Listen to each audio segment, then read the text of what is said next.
Hello. Again फिर से हम लोग अपने चैनल पे नए टॉपिक के साथ राधे राधे बोलते हैं। इस बार हम लोग स्टार्ट करते हैं सिंगल फेज इंडक्शन मोटर की स्टार्टिंग मेथड्स के बारे में, या types of the single phase induction motor की हम लोग बात करते हैं। तो यहाँ पे हम लोग सिंगल फेज इंडक्शन मोटर की स्टार्टिंग मेथड के बारे में डीपली जानकारी लेंगे, पढ़ते हैं और समझते हैं। ठीक है, तो बढ़ते हैं आगे। फर्स्ट ऑफ ऑल तो हम ये जान लें कि single phase induction motor self start नहीं होती। ये बात हमने आपको इससे पहले वाली वीडियो में बताया था कि वो सेल्फ स्टार्ट नहीं होती है। उसी से एक मेथड और है जिसके अकॉर्डिंग हम लोग प्रूव करते थे कि single phase induction motor self start नहीं होती। उसको हम कहते थे डबल डिवाल्विंग फ्लूइड थ्योरी, जो हम लोग इसके बाद नेक्स्ट वीडियो में हमको समझाएंगे। यहाँ बात करते हैं सिंगल फेज इंडक्शन मोटर के स्टार्टिंग मेथड के बारे में। देखिए, कोई भी मोटर में हम लोग जितना भी कंस्ट्रक्शन करते हैं, कोई वर्किंग करा रहे हैं, कोई इसको चला रहे हैं, यदि वो स्टार्ट नहीं हो रही तो उस मोटर में जो भी हमने मेहनत की उसका रिजल्ट क्या होगा वो हमको पता है। तो उसको स्टार्ट करने के लिए हम लोग अलग अलग डिफरेंट मेथड का यूज़ करते हैं, उन मेथड को यूज़ कर देंगे। तो यहाँ लिखा है the single phase induction motor can be classified according to starting methods. हम लोग सिंगल फेज इंडक्शन मोटर को क्लासीफाई करते हैं उसके स्टार्टिंग मेथड से। कभी कभी पेपर क्वेश्चन में आता है कि types of the single phase induction motor बता दीजिए, तो अभी आपको इन्हीं को एक्सप्लेन करना पड़ेगा। या कभी आपसे पूछता है कि स्टार्टिंग मेथड बता, तब भी आपको यही प्रूव करना, यही इनके बारे में बताना पड़ेगा। तो देखिए, यहाँ पर हम लोग चार तरह की स्टार्टिंग मेथड समझते हैं। पहला स्प्लिट फेस, दूसरा सेटेड पोल इंडक्शन मोटर, तीसरा कैपेसिटर स्टार्ट इंडक्शन मोटर और चौथा capacitor start capacitor run induction motor.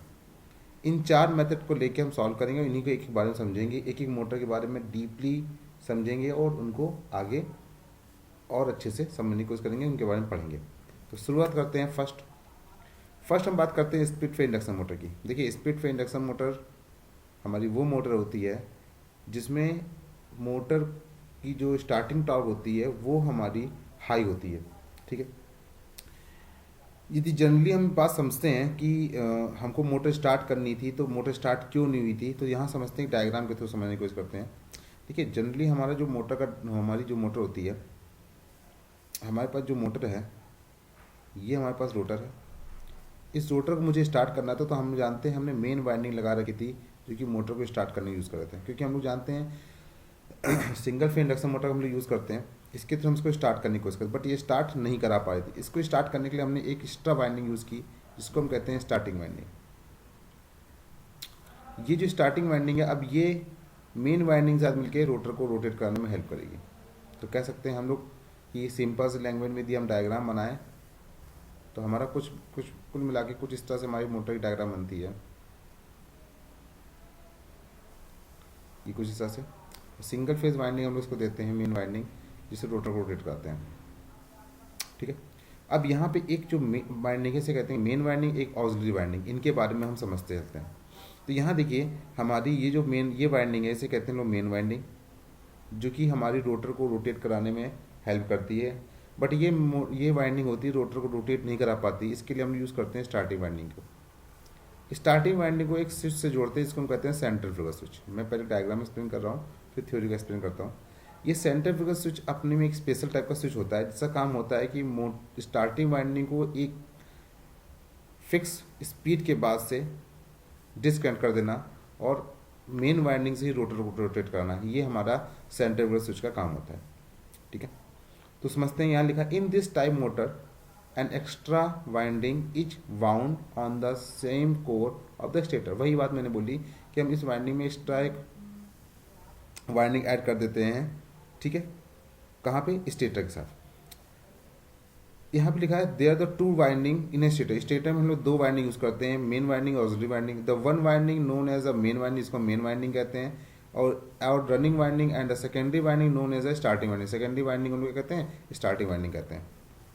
ठीक है, सेकेंडरी वाइंडिंग हम लोग क्या कहते हैं? स्टार्टिंग वाइंडिंग कहते हैं। ठीक है, इसको हम ऑक्सिलरी वाइंडिंग भी कहते हैं। अब यहाँ लिखा centrifugal switch is a connected to the series with the auxiliary winding. और सेंट्रीफ्यूगल स्विच जो होता है वो हमारी स्टार्टिंग वाइंडिंग या ऑक्सिलरी वाइंडिंग, स्टार्टिंग वाइंडिंग को हम लोग ऑक्सिलरी वाइंडिंग भी बोलते हैं। स्टार्टिंग वाइंडिंग के साथ हमारा स्विच ये जुड़ा रहता है बसन में। अब देखिए, यहाँ पे जो स्टार्टिंग वाइंडिंग और मेन वाइंडिंग है, ये दोनों मिल के इस रोटर को रोटेट कराने में हेल्प करते हैं। मगर जो हमारी मेन वाइंडिंग होती है वो हमारी सप्लाई वोल्टेज से लैग करता है। क्यों लैग करता है? क्योंकि ये जो मेन वाइंडिंग में जो हमारी कॉइल यूज़ की जाती है just like a pure inductive react करता है, इंडक्टिव की तरह रिएक्ट करता है, इसलिए ये क्या करती है वोल्टेज की कंपेरिजन में हमारी जो आई एम होती है वो लैग कर जाती है।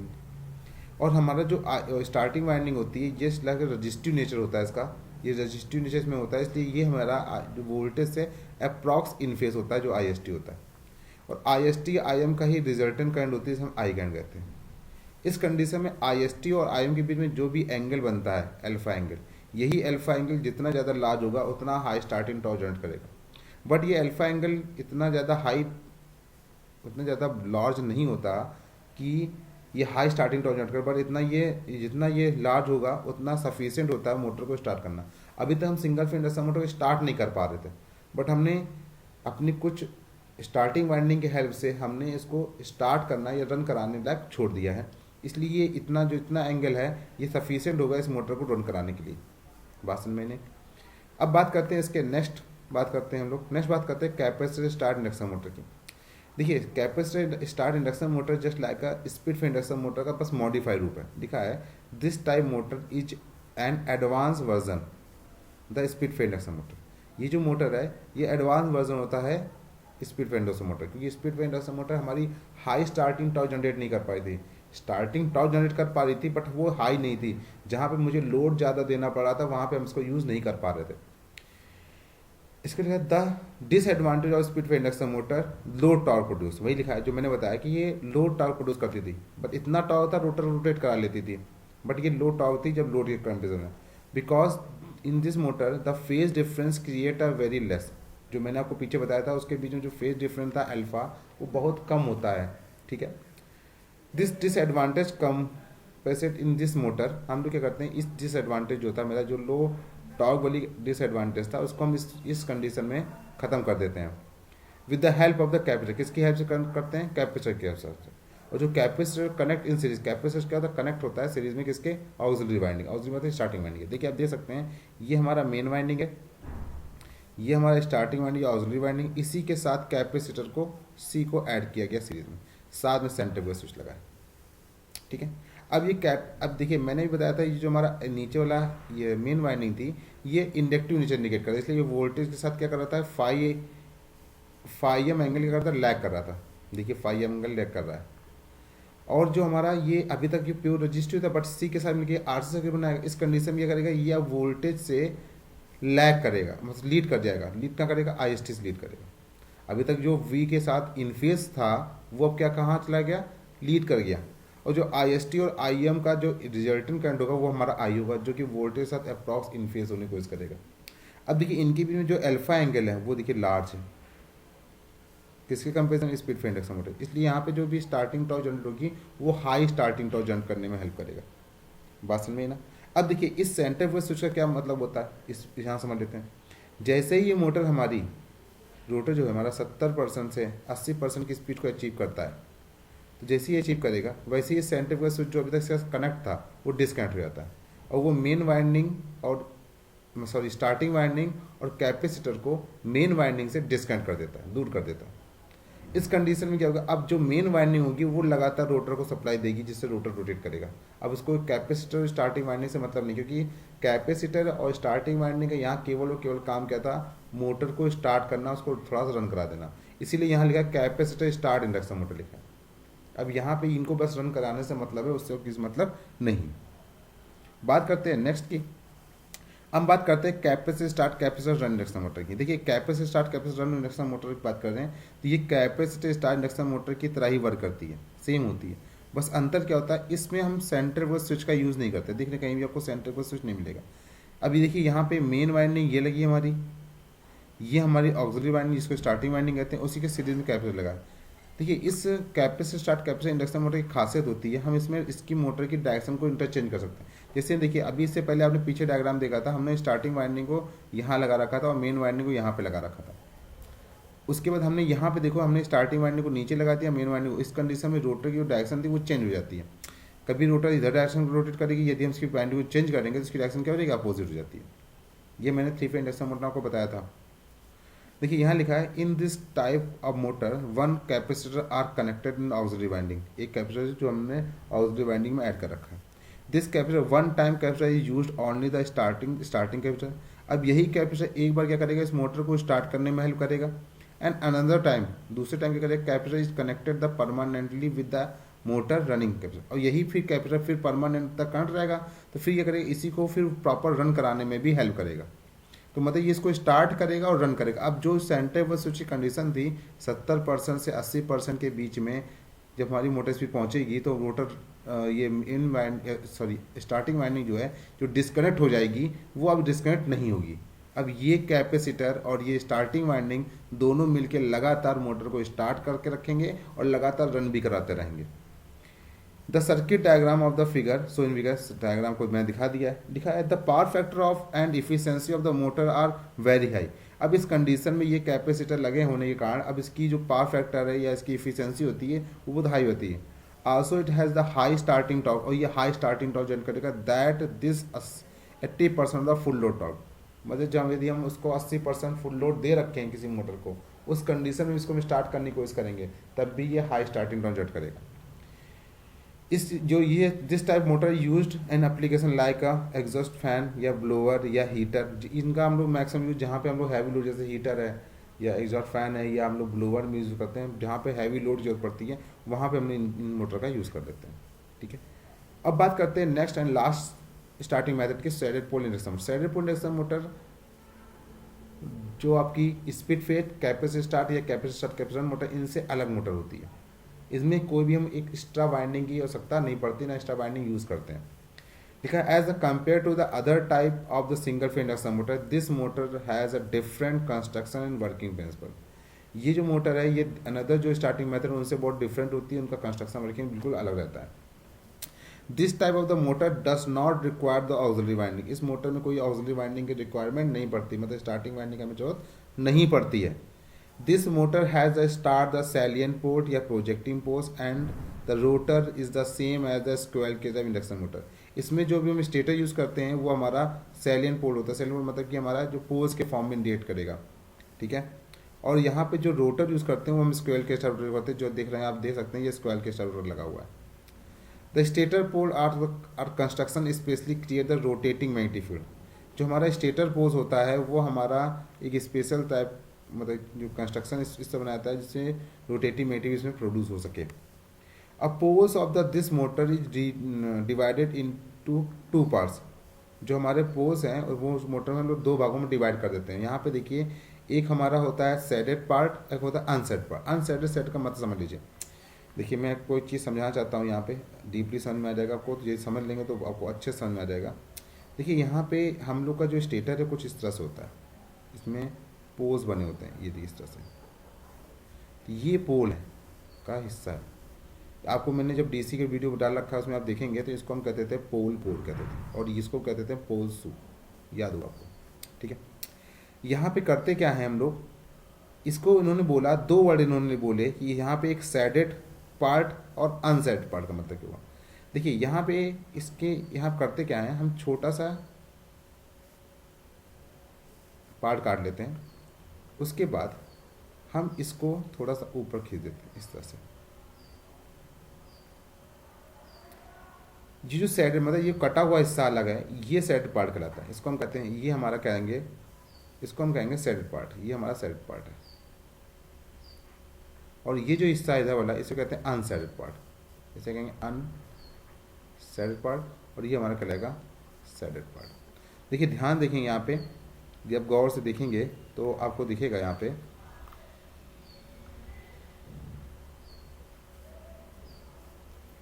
देखिए ये जो आपको दिख रहा होगा, दिखा सैडिंग कॉइल, तो ये जो है ये सैडेड पार्ट है, मतलब ये जो जिसमें हम ये देखिए मैं इसमें थोड़ा कलर करने की कोशिश कर रहा हूँ, ये सैडेड पार्ट आपका है। और ये सब जो है अनसैडेड पार्ट है, इधर भी देखिए ये सैडेड पार्ट है और इधर सब अनसैडेड पार्ट है, बस नहीं। देखिए it can be create the cutting the pole into the unequal distance. यहाँ पे करते हैं स्टेटर को, जो हमारा पार्ट है, हमारा जो स्टेटर का पार्ट था उसको हम ऐसे कट कर देते हैं कि ये कुछ हिस्सा हमारा अलग हो जाता है, और इसी हिस्से में हम क्या करते हैं कॉपर की रिंग को फिट करते हैं। लिखा है the copper ring is placed in the small part of the pole. Copper को रिंग को हम इसी पे क्या करेंगे फिट कर देंगे। देखिए रेड पॉइंट से मैं देखूंगा तो मैं कुछ मिला के इस कॉपर की रिंग को फिट कर दूंगा इनमें।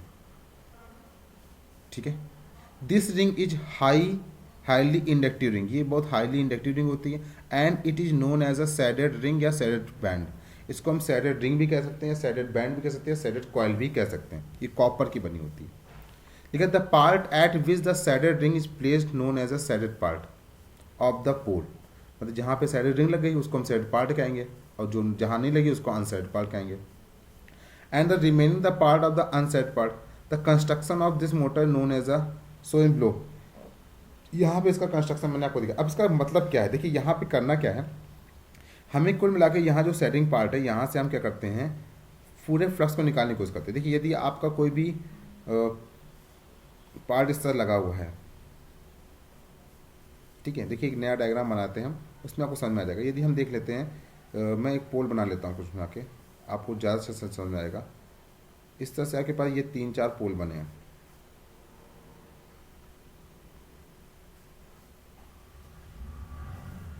ठीक है। और यहाँ पे एक छोटा सा कट कर लेते हैं, ठीक। इसको मैं इस तरह से बना लेते हैं, ठीक। और यहाँ पे हम कॉपर की रिंग फिट कर देते हैं आपके, ये कॉपर की रिंग लगा दी, ठीक है। बात समझिए, कॉपर की रिंग लगी। अब ध्यान समझिएगा, यदि हम कोई नॉर्मल, यदि हम इस तरह से इसको लेते हैं और इसमें हम फ्लक्स जोड़, इसमें हम कॉइल में सप्लाई देते हैं तो हमारा फ्लक्स कुल मिला के 10 पूरे से निकलता। बट हमको यहाँ पे यह करना है, हमको फ्लक्स वन साइड से निकालना है, मतलब एक ही साइड से। यदि हम इस बात करें कुछ इस तरह से डायग्राम बना लें,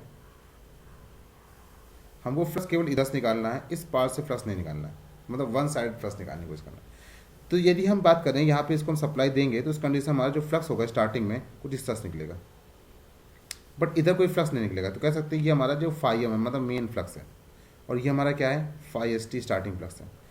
बट हमारा जो इसे कहेंगे मेन फ्लक्स, और जो 5M है मतलब हमारी मैक्सिमम फ्लक्स यहीं से निकलेगी।